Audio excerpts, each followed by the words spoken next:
In this video, I'll illustrate the very cool new multi-targeting feature that's built into Visual Studio 2008. Historically, developers had to choose a version of Visual Studio to match the version of ASP.NET that they needed to target for their applications. Starting with Visual Studio 2008, you can select from any of the supported ASP.NET versions. Let's have a look at firing up Visual Studio 2008 and saying create a new website, and you'll notice here in the new website dialog there's now this .NET Framework selector dropdown.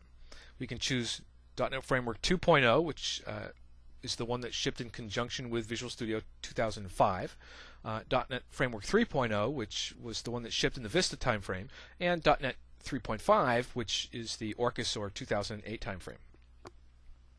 So let's choose the Framework 3.5 and say OK. And let's go look at the web.config file. So here in the web.config file, you'll see we've got these config sections, and these are specifically indicating that we want to use 3.5 versions for these portions of the .NET Framework.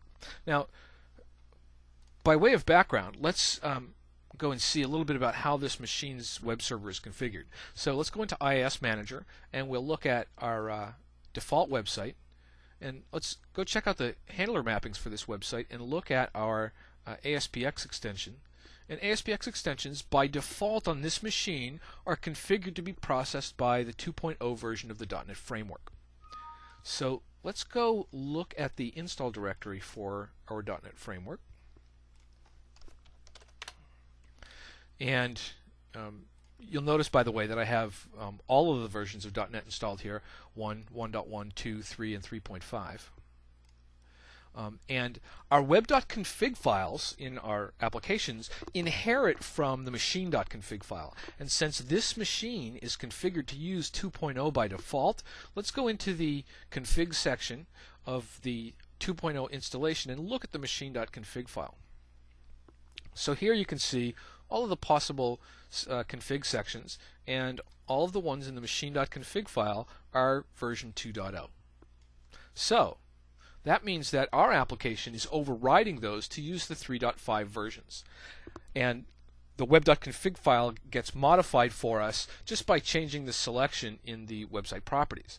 So if we want to change this after we've created it, we can just right-click on the project, say Properties Page, go into the Build option, and change the version of the .NET Framework that we want to work with.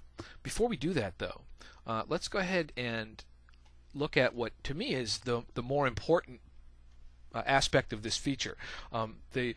Obviously, the multi-targeting, the ability to change the configuration file, the web.config file, to adapt to the version that you've chosen, that's just a little bit of a time saver, but that's not the really compelling aspect of this multi-versioning functionality. Really, the tricky part is which things work in version 3.5, for example, that don't work in version 2.0. So, for example, let's look here in our toolbox here. Now, remember, we created this project as a .NET Framework 3.5 project. And so here you can see in the toolbox in the data controls collection, we have this LINQ data source. LINQ, which stands for Language Integrated Query, is new to .NET 3.5. And in fact, if we hover over it, you'll see that the version is 3.5.0.0. So this is specific to the 3.5 version of the .NET Framework. So if we were to change this application to be a .NET 2.0 version, we wouldn't want to try and use this LINQ data source because it wouldn't be supported in version 2.0. So let's go into the Properties page and change our .NET Framework version from 3.5 back down to 2.0. and click Apply. And notice what happened over here in the data collection in your toolbox. The LINQ data source, as well as the other .NET 3.5 specific controls, automatically get removed from the toolbox. So Visual Studio is truly aware of what version of the .NET Framework that you're targeting. Let's go back in and into the property page and reselect 3.5.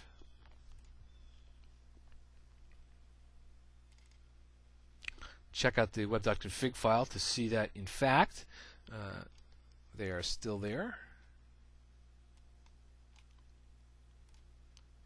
And of course, here in my toolbox, the 3.5 specific controls have reappeared. So that's it. It's just that easy to be able to work with multiple versions of the .NET framework in Visual Studio 2008.